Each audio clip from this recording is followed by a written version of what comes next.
got barbecue back there, and you didn't invite me. Hurt my feelings. Welcome back to another episode of Dynasty Theory. I'm John Bauer. Find me on X at the Bauer Club. You know we got Dan Lamagna at FF Coach Dan. What's going on, Dan?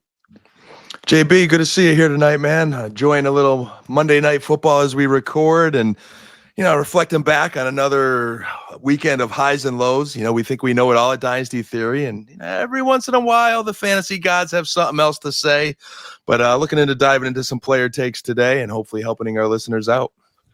So we wanted to run through a few players.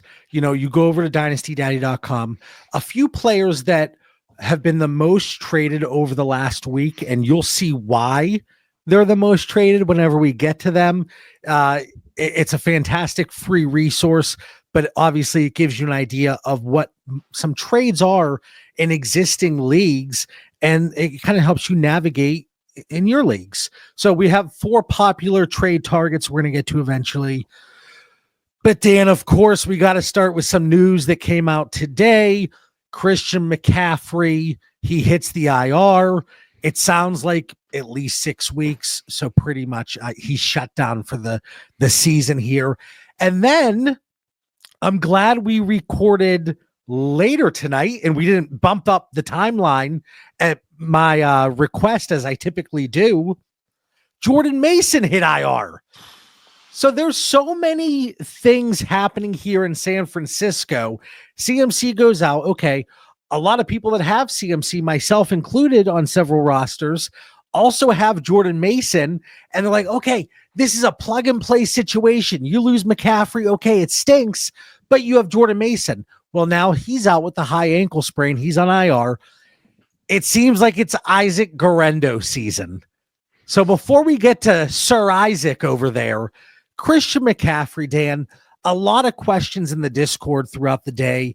Hey, are we looking to sell just absolutely, dirt cheap, get him off my roster? Are we buying low?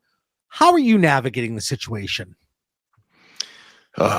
I think we're still in, those stages of grief, in those 5 stages. I don't know if I've navigated completely through until probably tomorrow, JB. I definitely have at least, I think, 4 or 5 shares of McCaffrey throughout my rosters. And I think 1 or 2 of them, I did have Mason, to your point. Hey, outstanding. So now I got to look and say, all right, where are these rosters? If I was a contending team right now, this is hard, especially if I had Mason and now I have neither. How deep is my rosters? I saw one guy put James Cook on the block tonight in the league. I'm like, do I go CMC for maybe a James Cook, get a young stud back that's healthy? I don't know. You got to add. You have to add. There's no way. Absolutely no way. Like, I'm talking about Christian McCaffrey all the way down. I'm scrolling here. Like in that running back 23 tier. That's where I am. And I know a lot of folks, there have been conversations with a lot of the players we've talked about, like Chris Olave, Brandon Ayuk. Hey, JB, whenever a player gets injured for a significant period of time, it seems like you might overreact at times and you really bring them down. But Christian McCaffrey, he's going to be 29 years old, Dan. We talked about this on last week's episode. Father Time is undefeated and it will always remain that way. He's 29. He's going to be 29 years old. We have the Achilles and the tendonitis and now this knee injury. So it's not like, okay, well, longer term is a question. At least I get the short-term production. We're not even getting that now. So you talk about like a James Cook situation, man, you got to be willing to add, and you got to add a pretty penny to be able to pivot off to a higher end running back like James Cook right now. Yeah, I think I guess based on that analysis there probably tells me CMC is going to be sitting on a lot of my rosters. And I think for a lot of our listeners, if you're in safe leagues, you're already stuck. So you got to pray you have some of those Niners backups. If, you're in a lot of the leagues that we are where there is no trade deadline or it hasn't quite approached yet, I don't want to give them away, JB. I definitely want to sell. I'm more open to selling at a later price. He's 28 years old. He'll be 29 next summer. He is starting, to hit that running back cliff, which I'm worried about. I don't, even as awesome as Christian McCaffrey is, I don't think he's like a Derrick Henry that's just built different. I think he is human. We're seeing the injuries start to pile up. We went a half a season without him this year. And now it's, is this a compounding thing that, he came back too soon? Everything's kind of connected physically, and it's just, and then now he's got the PCL injury. Hey, he's got the whole offseason to rehab. Hopefully he can come back stronger and you still get it, a couple more seasons out of him. So I'm a little hesitant. I don't want to trade. I don't want to give him away, I guess is my point. But odds are probably keeping him on a lot of rosters unless I could get some kind of running back. I gave James Cook as an example. What do you give with a James Cook? Is it a second round pick? It's a team's probably, if they're looking to move Cook, they're obviously not contending, or they're looking to get some draft picks, some assets. I don't want to give my first round pick up. I'm a little stingy there. No, I would not be looking to add a first to James, or add a first to Christian McCaffrey to get James Cook. But here's the thing with the whole situation. We always talk about this, and I love my buckets. I always put my players in certain buckets based on the criteria that they fit in. With Christian McCaffrey, a contending team is not going to pay the price that you're looking for in return because he's not active. A rebuilding team in most situations is not going to want a Christian McCaffrey. The only situations I could really think of where a team might be looking at Christian McCaffrey is if they, in fact, are contending, but they don't need that production now. They're pretty set. Their roster looks good, but maybe they have some younger assets that just haven't really panned out up to this point. Maybe you can pivot off of Christian McCaffrey and go that route. Or and that's going to be few and far between, because again, if a team's contending, it's going to be very unlikely, even for pieces that they're not really using in their lineup today, to move off of for McCaffrey. But then I think the more likely situation, and it's going to be tough because it takes a very specific trade partner and situation. But a rebuilding team that has a running back that you could utilize if you're contending, maybe they just were eliminated from the playoffs, with 1 week left here in the fantasy regular season. And maybe it looks like something like Christian McCaffrey plus a piece for Derrick Henry, an aging piece that they were trying to hang on to, maybe Christian McCaffrey plus a piece for Alvin Kamara. And right now, Dan, I think it is going to take that plus. And I don't know if you were just scratching your head because you were just so disgusted at the thought of having to add to Christian McCaffrey, or maybe you're just taking it all in. I don't know. I don't know what's going on in your mind right now.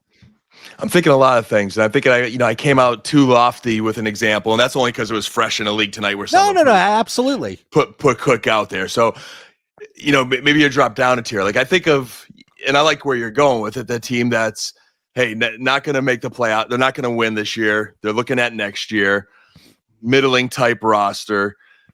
Hey, let's take the points off their roster in this final stretch of the season. So hopefully their picks are a little bit higher, and they're getting rid of a running back that they could kind of live without last year, but is still attractive enough for us to say, hey, I don't want to just not want this guy next year. So maybe someone along the lines of and I still may be too high, but like a Najee Harris or a Ramondre Stevenson, a Brian Robinson. I'm thinking of those young, kind of good backs, but they kind of have some warts where a lot of people don't necessarily want them or get excited about them, but good enough, JB, good enough where you wouldn't mind them on your roster. Kamara and Henry, like you said, are definitely good ones I think can help you win this year. Definitely, I think, have another year worth of, fantasy value on them, but they're a little bit in the older bucket. So I think you have that older bucket and then maybe a younger bucket, but still have some upside without being too attractive. And some of the receivers that I'm thinking about, if we're going cross positionally, again, it's going to have to be from a team that either they were just hanging on to assets and your trade deadline is either approaching, or there is no trade deadline, or they were just eliminated from playoff contention.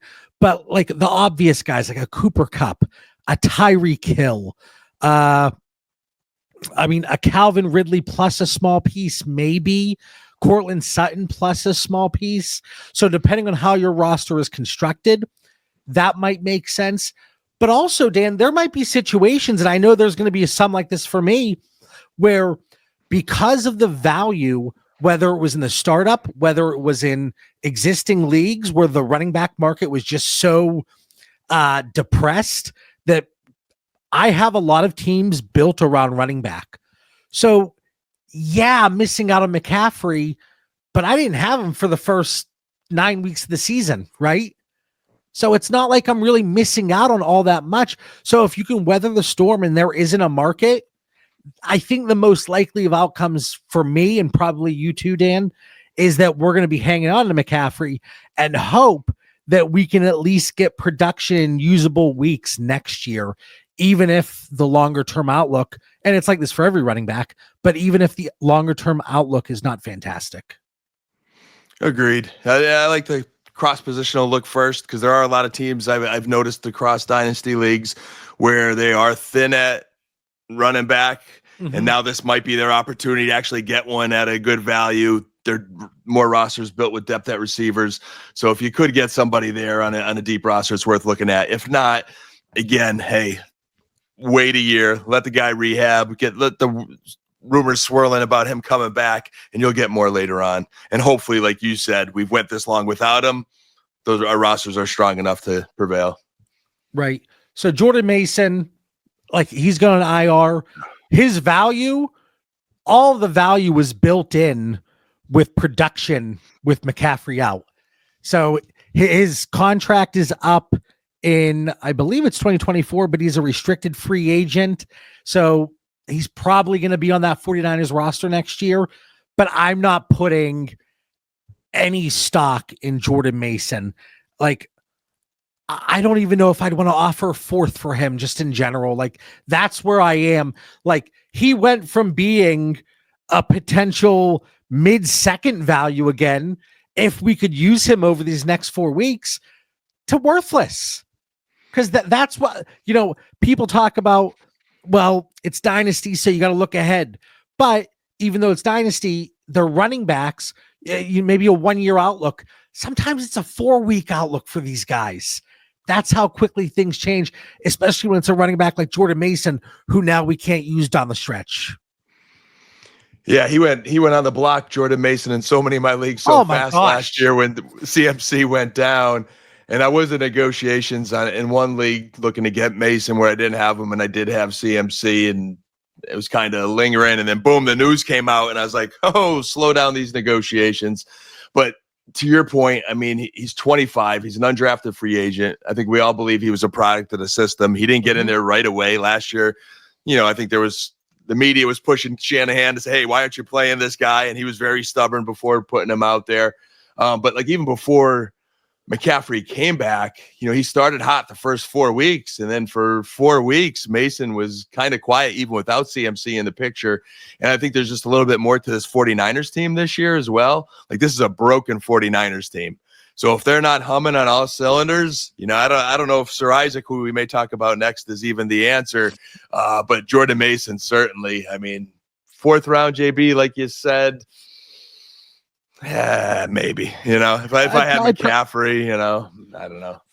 Like, he's at the point now where, like, if there's a player of interest on the waiver wire, Jordan Mason would be a drop candidate for me if necessary. If there's an upside play, I don't see a situation where they go into it next year with CMC, Jordan Mason, Elijah Mitchell, Isaac Guerendo. Like, I don't think that's the case. So even if McCaffrey things go sour again, I don't think Jordan Mason returns much, if anything, moving forward. I mean, the running back market could be pretty bad, though. I don't know where they're at with Isaac, how soon they want to see him be number 2, or if they like him at number 3. The one good thing about Mason is he's going on the IR with a sprained ankle. It's not going on the IR with an injury with the severity of Christian McCaffrey, where he's got to rehab it for a year. Like, if they were a playoff contending team, I think Mason would be back at the end of the year. But there's only 4 weeks left in the regular season. so he gets shelved for the Niners. But I think he's going to be a healthy back that I'd be a little slow to cut him, JB. Hopefully your league has IR spots and you could just place him there and have him for next year. Oh, he's got the scissors out. I don't know, man. I'll hold the challenge flag because I don't think either of us are too hot and heavy over Jordan Mason, but I wouldn't cut. No. And then that takes us to Isaac Guerendo, like maybe a pair of thirds if I'm running back hungry. But again, the way a lot of my teams are built, especially if we're in playoff contention here heading into week 14, I'm probably not hard pressed to bring on Isaac Guerendo to my roster. So like, I'm not moving a second.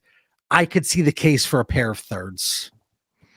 Yeah, I'm with you. I'd have to be running back desperate on my rosters. And if I was, in that third round range, pair of thirds, third and a fourth, third or fourth and some bum, something like that, we could work something out. I wouldn't mind him on the roster. He's flashed a bit when he's played this year when I've seen him, but I just feel like when the Niners are running the ball well, everybody looks good for kind of a minute there. And he's definitely has the opportunity now. And he has that great speed. It's kind of what made him pop off here throughout the rookie evaluation process. He flashed there, and that caught a lot of people's eyes. And then when he landed in San Francisco, yeah, they have McCaffrey, but it's fairly wide open after that, and it just hasn't gotten the opportunity. But like, who's to say they don't just bring in a running back? Like, we've seen running backs come in off the street and produce for fantasy purposes. Kareem Hunt just did it. Like, Kareem Hunt did it.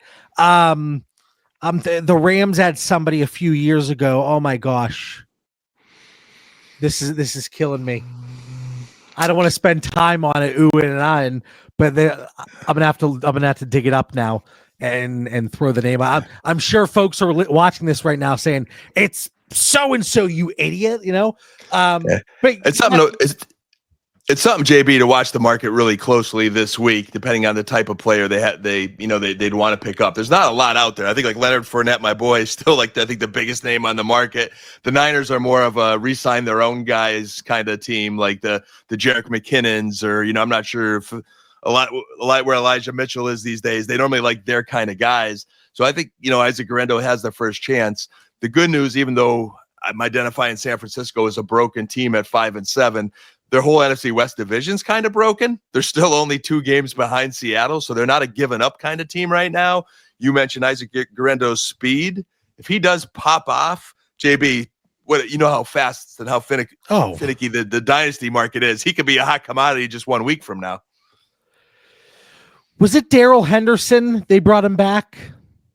Henderson, he had a little cup of tea there, so you say, where I definitely remember a lot of Darrell Henderson, flying on trade baits after a little stretch. The Rams are kind of like the Niners. They're those teams, system teams that you just plug certain guys in and they become good for a while. Yeah. And that's just the way the running back market is. It's who gets the opportunity this week.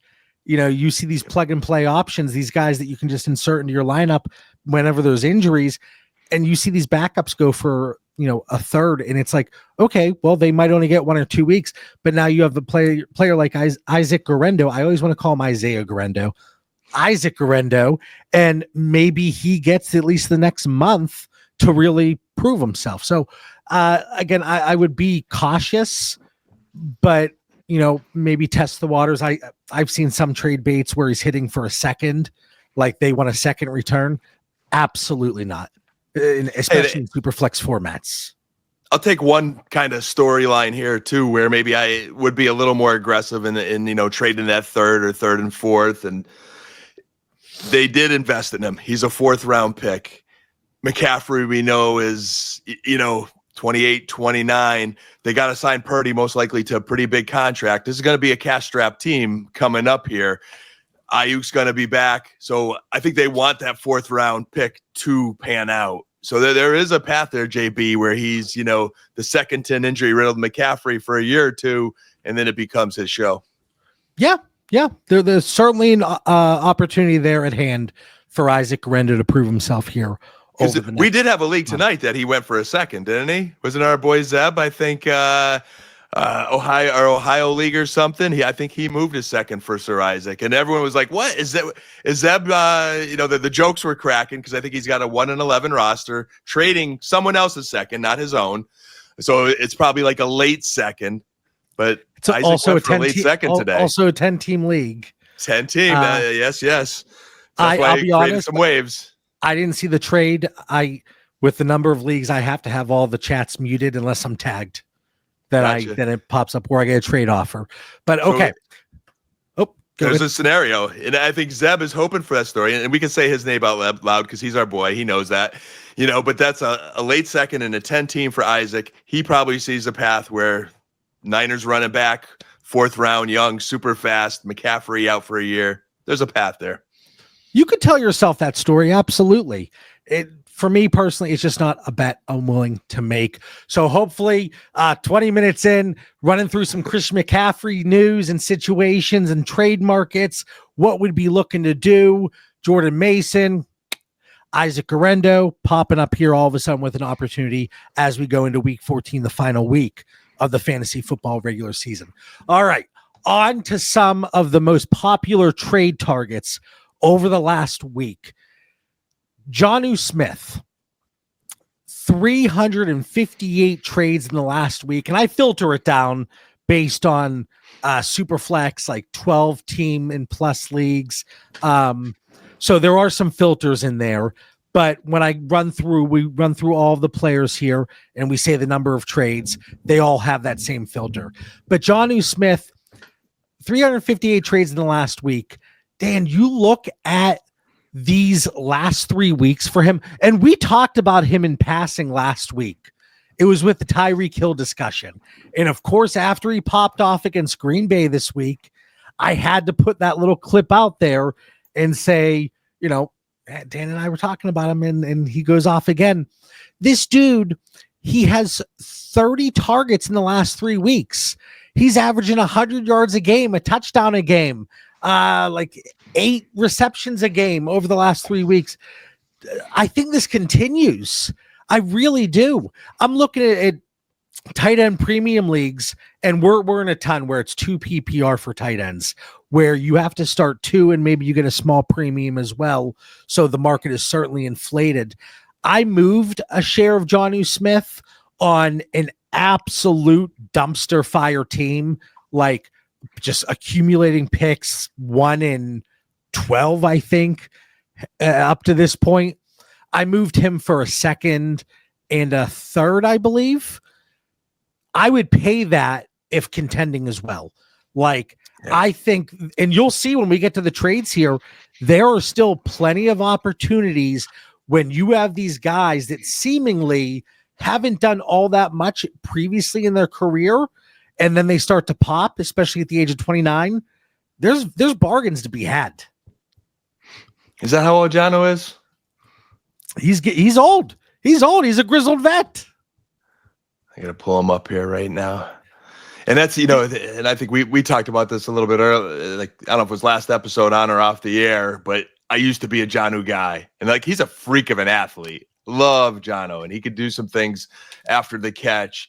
And it just went away sort of for a while. I mean, it was kind of flashes of it in Atlanta, but we were all frustrated because, we wanted it to be Kyle Pitts and it wasn't.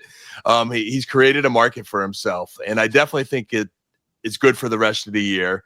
Jonnu he's serving as this reminder for me, JB, of certain players that I need to stop disrespecting and get out of my own head. I wish I was drinking the Kool-Aid earlier because now it's kind of too late. Same thing with Jacoby Myers. Jacoby Myers is a good NFL wide receiver. Devontae Adams leaves. He just needed to be healthy, and he's getting number 1 volume. Just a guy that, again, could help your roster that you just don't want him on your roster, where you could have had him so cheap where, why wouldn't you? I need to get there. Now, my only concern, long-term with Jonnu, and maybe it doesn't matter because he's making a market for himself. But he's there next year, though. Man, he's there next year. But here's my question. The reports are picking up steam, man, that this head coach is losing the locker room because the media loves stirring that up.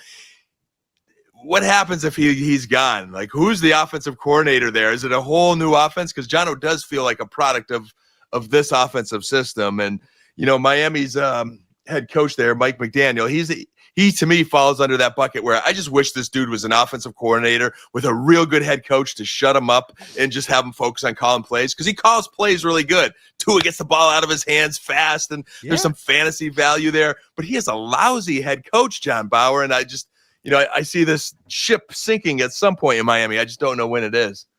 I mean, he was just extended this year, though, wasn't he? Not to say they don't get rid of coaches very quickly.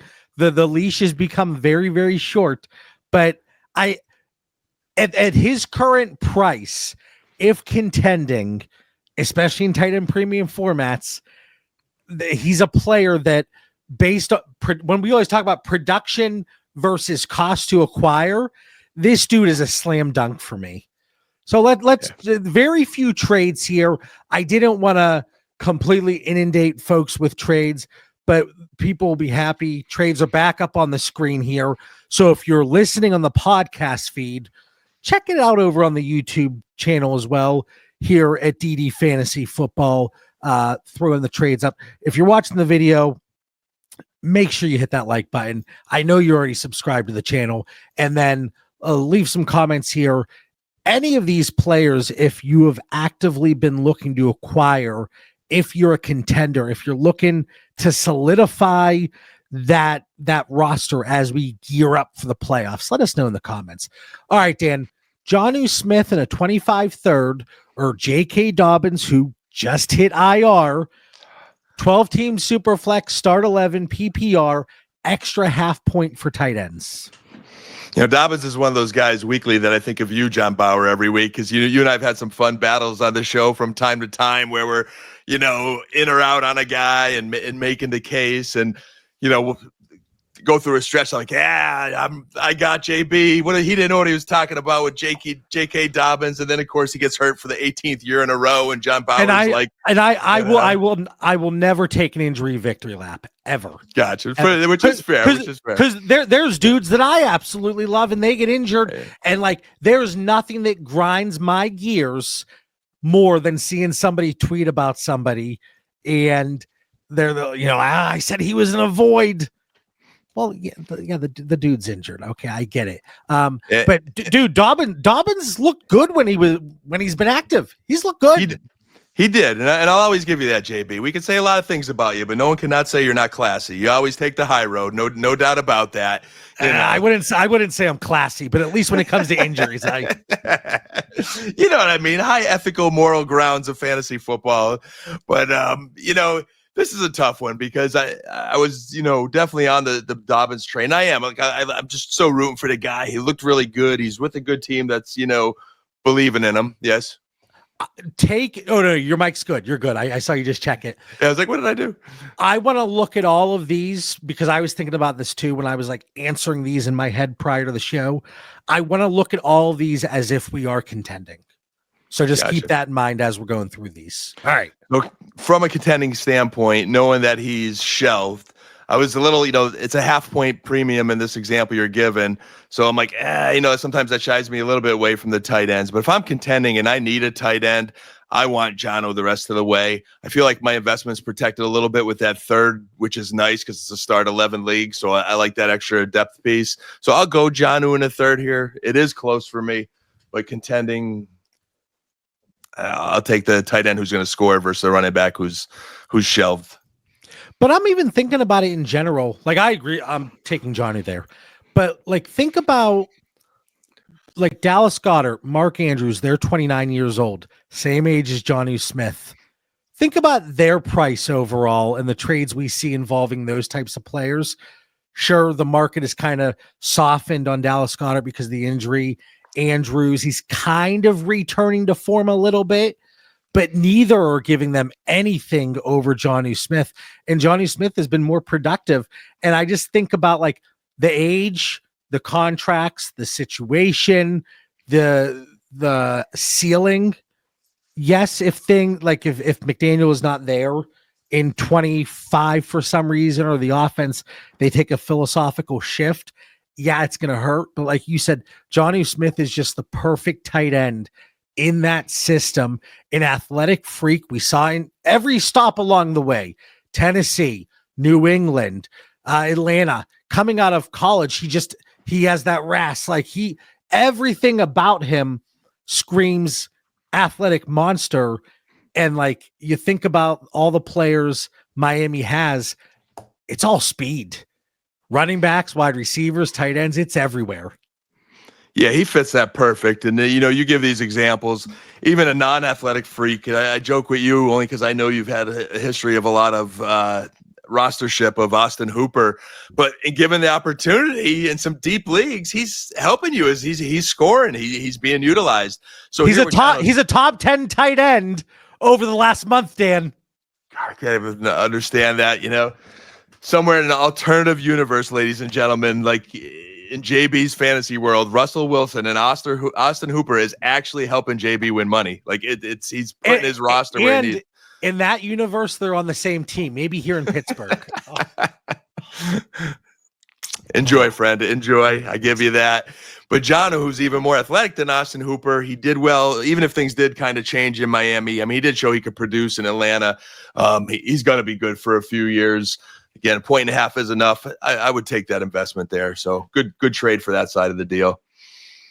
Remember, as we're going through all of this, I have my Dynasty tiers over at DD Fantasy Football. They're within the Discord. 50% off the first month. Use the code, use the link in the episode description. I got my cross-positional Dynasty tiers, which are constantly updated. We have the War Machine on the ddfantasyfootball.com site. We have the Trinity tool, which we reference pretty much every single week, especially on the Sunday morning winning the week episodes. And then 8 and now maybe 9 bonus episodes within the Discord. So come check it out. Half off the first month. Click the link below. And I know you already hit like on this video, so no worries there. All right, Dan, Jonnu Smith for 25-second, going up a little bit. 12-team Superflex, start 10 PPR, but you're getting the extra point for tight ends. We're at the full premium, which I love. So if I need a tight end and I am going for the money, I will take Jonnu. If I have another tight end and I don't need Jonnu, I would rather the second. But contending, team need, full tight end premium, I'll roll the dice and go with Jonnu. Again, we're looking at this as contenders in all of these trades. I'm smashing Jonnu Smith here. Now, again, I just talked about a few minutes ago where I was on the other side recently. Like, it's a trade that makes sense both ways, especially if you're at the very end of the season here. You're trying to shed potential points from your roster. You're in a battle for that 101, 102, whatever the case may be. It makes sense both ways. And I just think Jonnu Smith, he's somebody that's going to produce the rest of this season, and price to acquire versus the production, it's there. All right, Dan, this next guy gets me all hot and bothered. Courtland Sutton, 271 trades in the last week. Wide receiver 4 over the last 5 weeks, not including week 13, because as we always say, we're recording during the Monday Night Football game here. But this dude, he's been an absolute monster. 10 targets, 8, 9, 10, 11, 97 yards, 78, 70, 122, 100. He's pacing for 100 yards tonight and 3 touchdowns over that stretch. He's found himself a quarterback finally. Bo Nix loves him. What are your thoughts on Courtland Sutton? Yeah, 3 for 43 while we're live on the air here, still in the second quarter only of the game tonight, making some clutch catches. Here's a receiver that, although he is age 29, as of October, I think you're getting his best years in a good situation. Coach Payton, even though he was rebuilding this team, says, we are not letting you go. We want you with our quarterback situation. They kept and believed in Sutton, and he is just producing week in, week out with Bo Nix. He's an awesome dude. I think I mentioned this in a previous episode. We had the one week 7 dud, and it was nothing to do with him. It was just like game plan. And I remember Coach Payton apologizing to him at the end, which Coach Payton doesn't have to do. And he was smiling and laughing Sutton because they won. And then the next week's, Coach made it up to him, and he goes 8 for 100. And he's that's when this stretch started. That's when this stretch started. And then the stretch started. And yes. I'm watching him play, and I mean, he looks spry, man. And Denver's a team that's on the rise. So I think for Courtland Sutton, he's just in the right situation at the right time where I see no reason why Denver's not going to hang on to him for a year or two. He's kind of like a James Conner of receivers. You know what I mean? The guy's producing, he's taking care of his body, he's in a good situation. You're going to get a couple of good years out of him. So if you're a contender, you want Courtland Sutton on your teams. Talk about the Trinity tool. He's been like a top 3 to 5 wide receiver just consistently, especially since that game that Dan referenced, the 0 target game. And that's when he really has turned it on, and he's been phenomenal. So a couple trades here, and this kind of shows you, like, there were a lot of trades right at this price point. So I would go test the market. Again, it's going to be very difficult if a contender has Courtland Sutton. It's going to be difficult to do something centered around a pick. But again, maybe something cross-positionally, depending on roster construction for both you and your potential trade partner. Dan, Courtland Sutton for a 26-second, 12-team Superflex start 12, full PPR.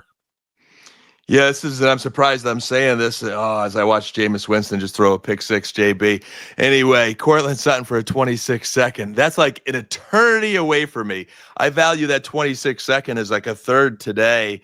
And as we just talked about before, Sutton, you plan on getting 2 good years out of him, you could have that pick. I'm going to get my couple years of Courtland Sutton on my contending roster. I will not miss that pick. I should get my return on investment. So that's just too long away, too long ahead. Give me Sutton. Now we want to kick it up a little bit here because I assume that you were going to go that way. I know I was going that way as well. Sutton for Mechie and a 25-second, 12-team Superflex. Just start 10 here, but full PPR. All right. So now it's a little bit closer, and you're kicking back a young receiver that's, starting to come around a little bit. But I still don't see Mechie as having really much or any value, especially the way the Texans are kind of playing. Now, a second next year, I'm contending, so that second's probably going to be late. I'll take Sutton over the late second in Mechie. If it's early mid, that's gonna. I don't want to hold on to Sutton too long and get stuck with that aging wide receiver either, JB. So it depends where that second is.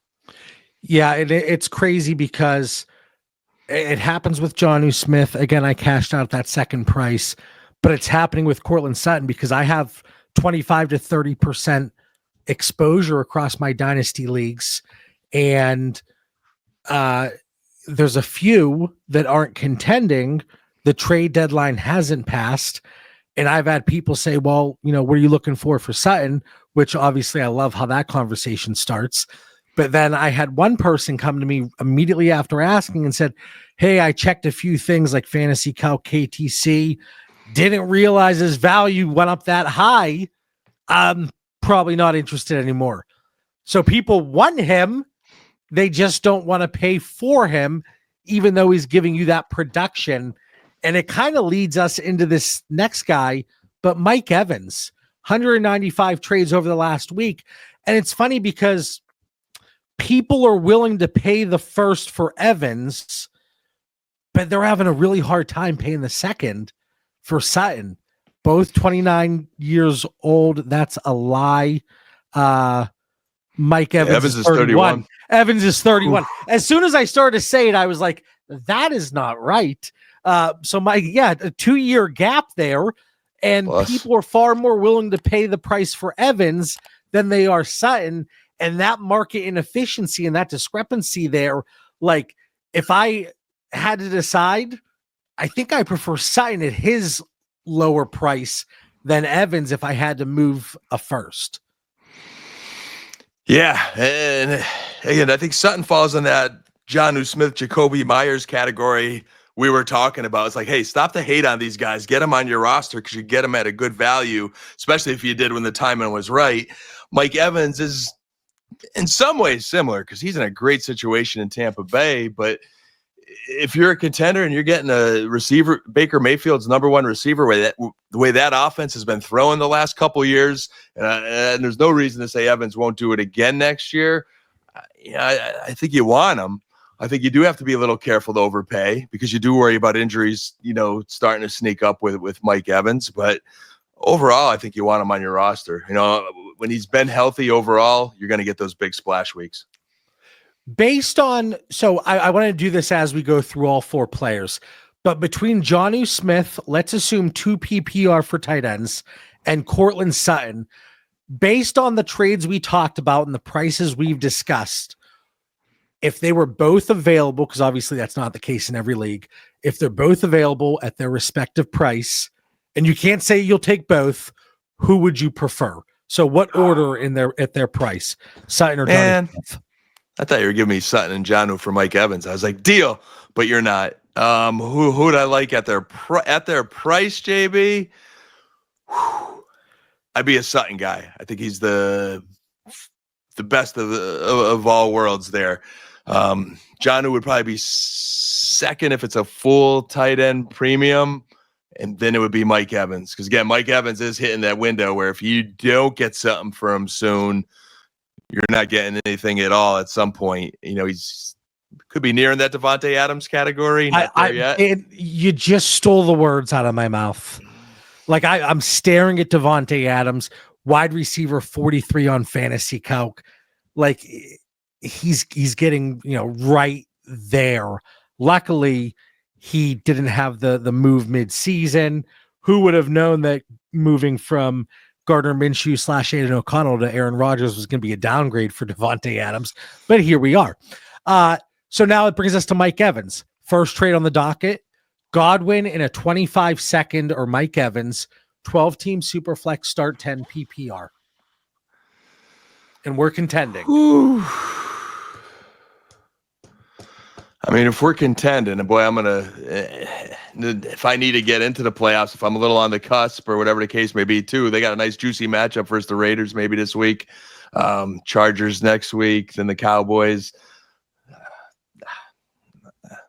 I think I could, if I really, really need Mike Evans. So I think that contending depends, like JB, if I need to have him. And at week 14, there's a lot of buys this week, 6 teams on a bye. You may really need Mike Evans. So I'd say if you really need him, if you're contending and really need him, I'd be willing to pull the trade. But if you could survive without him, I'd rather keep Godwin in that second next year. All right. Evans for Wandale in a 25-second. 12-team Superflex start 11 PPR. So you talk about the buys. We have so many injuries. This being a start 11 situation, are you looking to bring Evans into that price? This one breaks my heart a little bit. But sadly, I would definitely take Mike Evans here. Wandale just hasn't quite been what I hoped. And I don't know how, but I think some of that could be situationally. I mean, he's still getting peppered and he's getting some targets. And it's not like he's not getting any points and is irrelevant. But I was hoping for a little more production from Wandale than we've gotten this year. Start 11 too come next year. I lean Evans a little bit on this one. But because next year, if Godwin's back and healthy, he's a stud with Baker again, and those two are having those big games.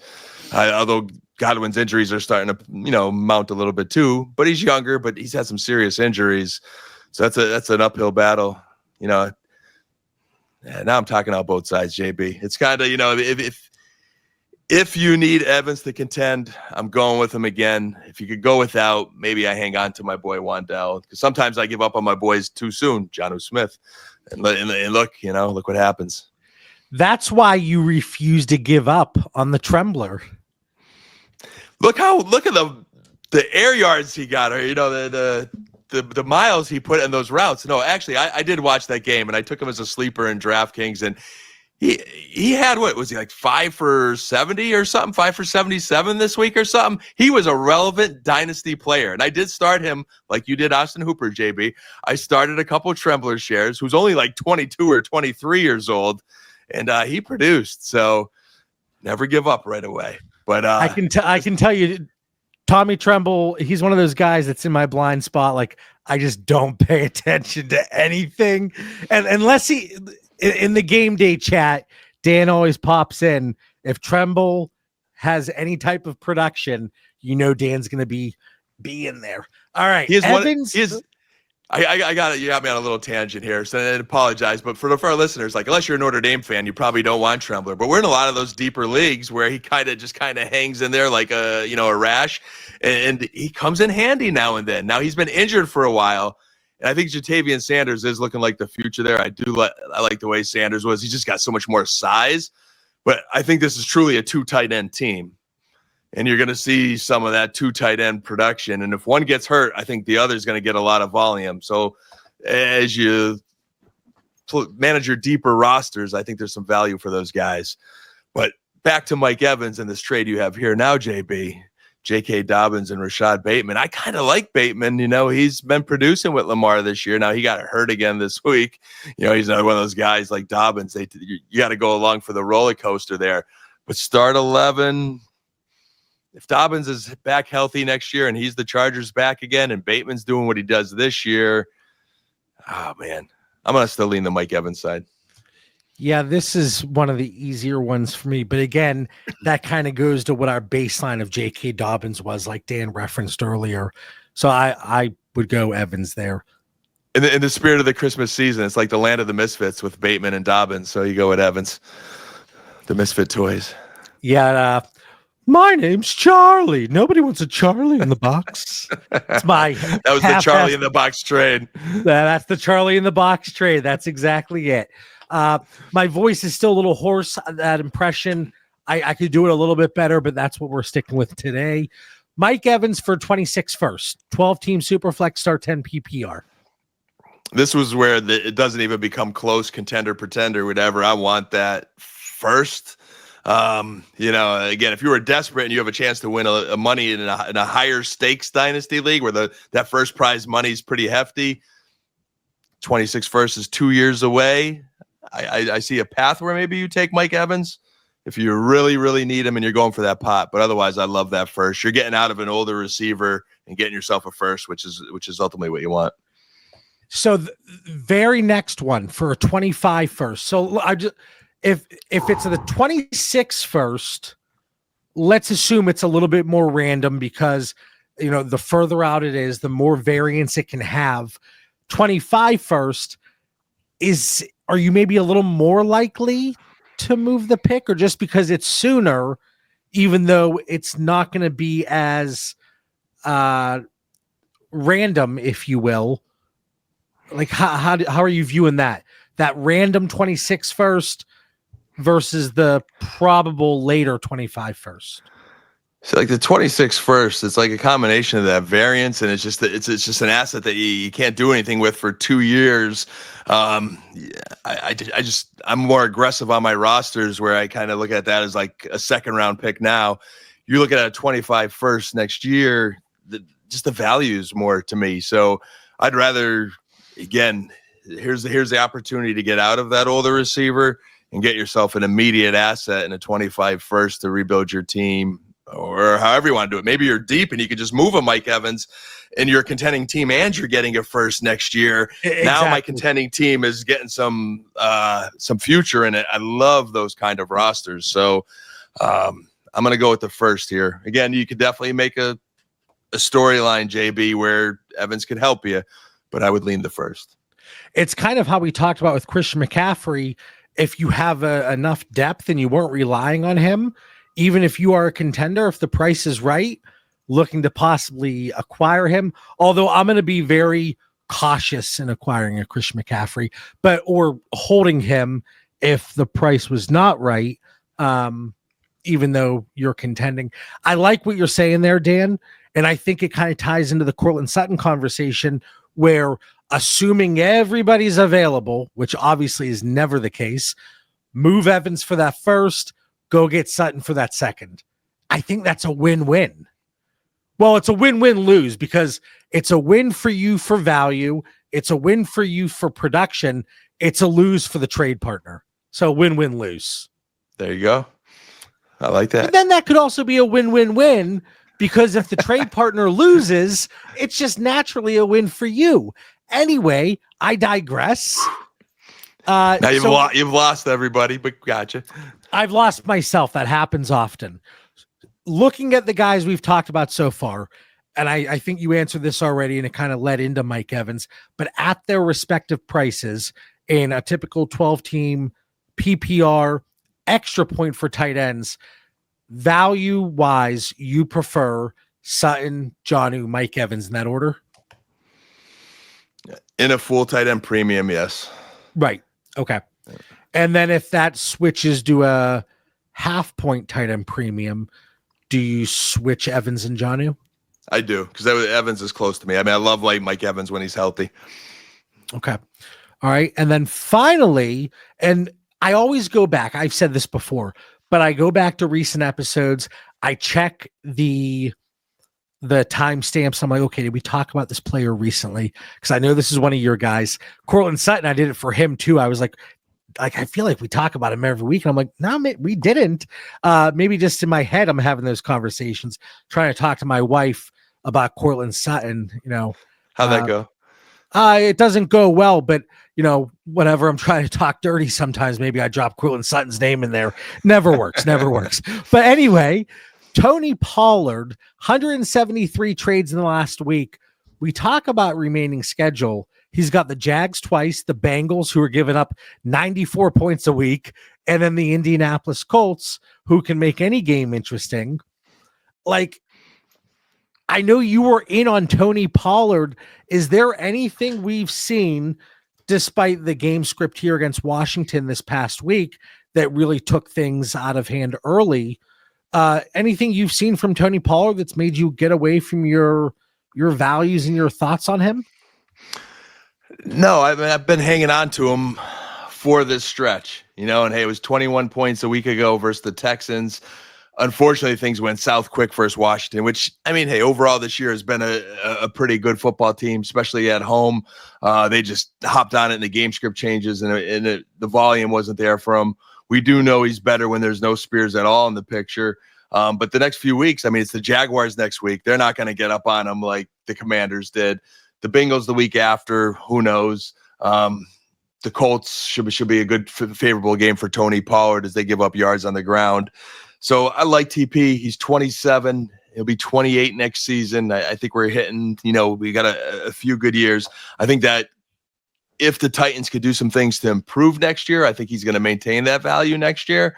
So a contending team this year, JB, if I could get him at a good, fair cost down the stretch, I don't want to overpay because, again, he's not a 24, 25-year-old back. He's 27. He may not get a third contract. But at a value, I would like him for the stretch run, and I'd still feel confident in him next year. Even hoping next year Tennessee still has a middling type schedule, and the Titans hopefully can improve for him. I am just so hesitant, and I had this note with Christian McCaffrey, but I think it ties in a little bit better here. I am so hesitant on just the running back market in general, and this isn't anything like – it's not a revelation by any means, but this 25 class, there's a lot of talent coming in at the running back position. And we know the way the position just cycles through, and we have free agents. We have the incoming rookies. We have guys hit that age cliff. We have more and more committees every single season. It seems like there might be 10 running backs maybe that if you're like, okay, here's a 109 to 112, anywhere in there, maybe you lose in the semifinals, maybe win the championship. So it's in that range. Really only 10 backs I want over that late first. And I'm not saying Tony Pollard or a late first by any means. I'm not suggesting you were saying that either, but it's just so tough looking at the potential reward versus the risk when you talk about so many of these backs and what these teams might do next year. They could be nuked right off the bat early in 25. And even guys that people are loving right now, Chase Brown, Bucky Irving, we don't know what these teams are going to do. Now, seemingly, they're in good situations. Both of those teams have holes elsewhere. So you would think maybe they don't go with a running back early, but even third or fourth, fifth round picks this year being 2025, there's going to be talent there and there's going to be upside. It's not going to be like the class we saw here, where now like the premier guys are Bucky Irving and Tyrone Tracy. It looks like who that wasn't on many folks' bingo card coming into the season. So just in general, we've talked about a tight end. We've talked about 2 wide receivers. Even if you are looking to make a late season push or solidify that roster, kind of make sure that you're set when the playoffs come, especially if you have a trade deadline before, just be very cautious when it comes to the price you're paying for running backs. All that said, I have Tony Pollard in green on the cross positional tiers, and I say green means buy. Like his price is still too low based on the production you're getting. I agree. And I think right now, I'm playing Pollard. Like, again, I'm cautious where you are, JB. And I've probably been more cautious to get rid of them because I'm happy with that value and I don't want to give them away. I'm definitely cautious in trying to acquire him. Like, to me, that I did that already. I got my Pollard shares. I'm happy. I'm good. I would bet on him being one that, like, I don't see the Titans invest. And we could always be wrong. We've been wrong before. But I don't see the Titans as a team investing in running back. I think they got their guy in TP. I think Spears, they're happy with their number 2 even. I think some of these teams invested in a number 2 and they've really panned out in the Bucky Irvins and the Tyrone Tracy's. So, like, that's good for them. But I think it's, I might be a little nervous if I'm a Javonte Williams owner. I think if I'm the Raiders, we expect to get somebody. I'd be nervous if I'm a Rico Dowdle owner.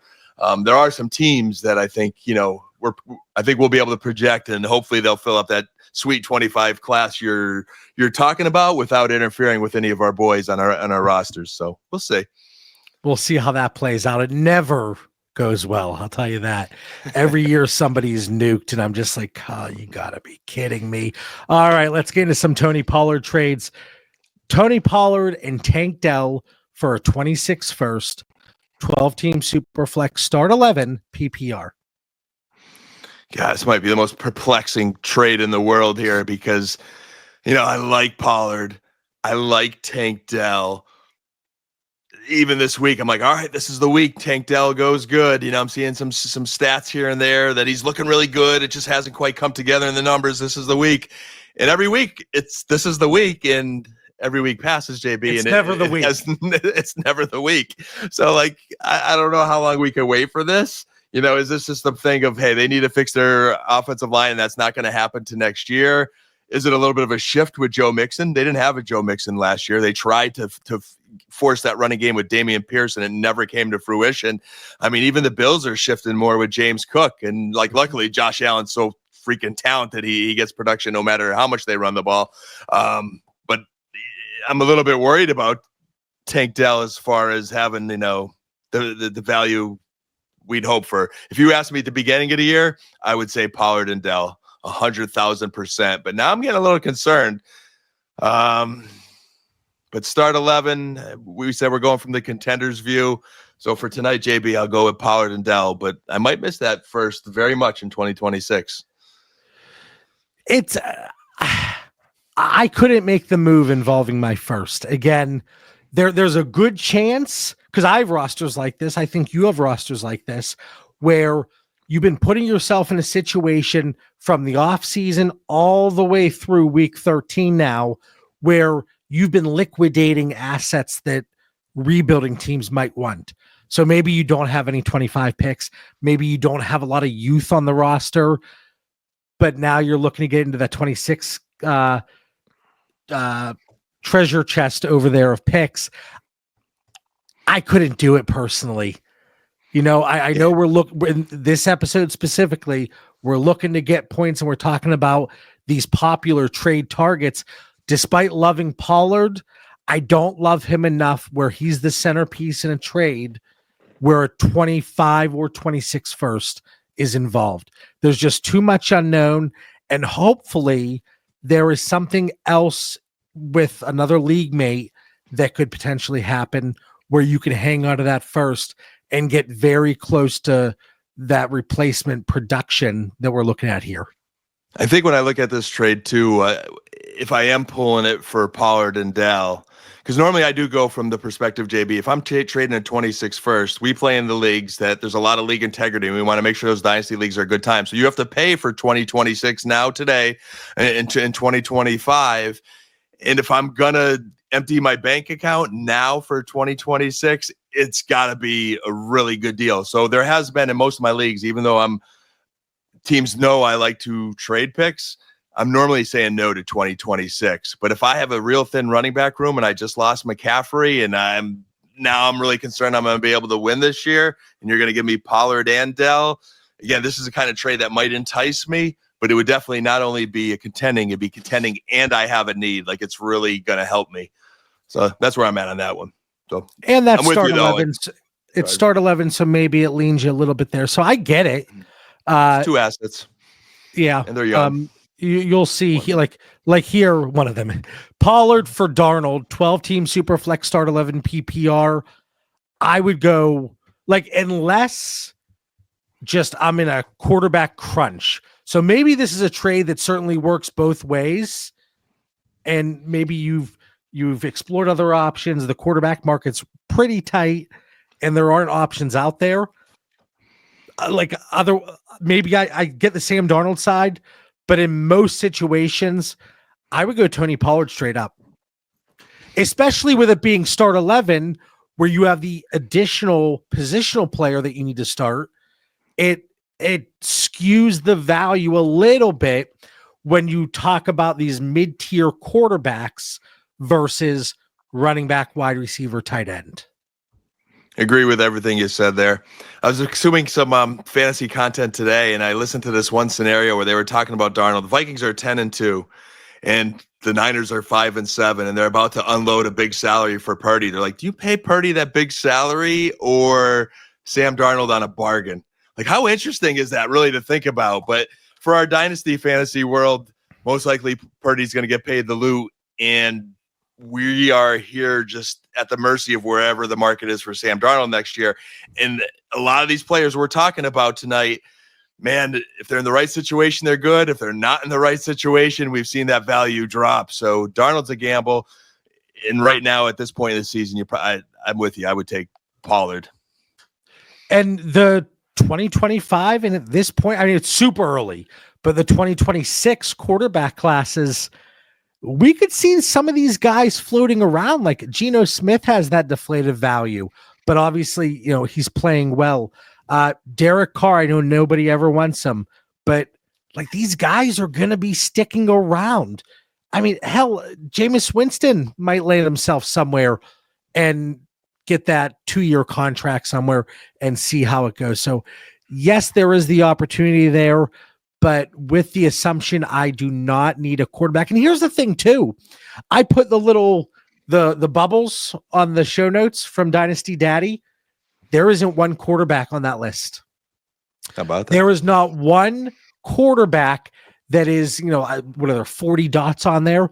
Yeah. That in the last week is a most traded player. And I think it's a few reasons. This could be a completely another episode probably.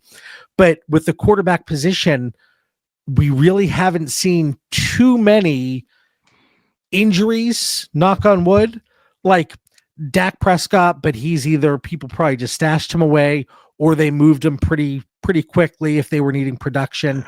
A JJ McCarthy, something like that. But even the Jameis Winstons, the Derek Carrs, people aren't necessarily going out and acquiring them because if they're contending, they probably already feel really good about the quarterback position. So now they're looking at these older assets that are fairly cheap, like a Jonnu Smith, Courtland Sutton, Tony Pollard, etc.